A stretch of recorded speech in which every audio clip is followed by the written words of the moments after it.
সব সময় আল্লাহর কাছে এই দোয়াটা যেন আমরা করি, আল্লাহ কিয়ামতের দিন তুমি আমার হিসাব নিও না,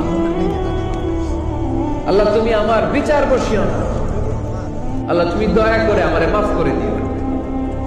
আল্লাহ যার বিচার করবেন ও জাহান্নামে যাবে, আর যার বিচার করবেন না সে জান্নাতে যাবে। আল্লাহ যদি বিচার করে আর পাই টু পাই হিসাব নেয়, নামাজ পড়লি না কেন, রোজা রাখলি না কেন, মিথ্যা বললি কেন, খাদ্যে ভেজাল দিলি কেন, মাছে ফরমালিন দিলি কেন, যৌতুক খাইলি কেন, ঘুষ খাইলি কেন, উল্টা পাল্টা করলি কেন, জিনা করলি কেন, একটার পর একটা প্রশ্ন বানে যদি সেই ভয়ঙ্কর দিনে আল্লাহ আমাদেরকে জর্জরিত করে, আমাদের কোনো উত্তর আছে? সেদিন আমাদের বাঁচার কোনো উপায় আছে?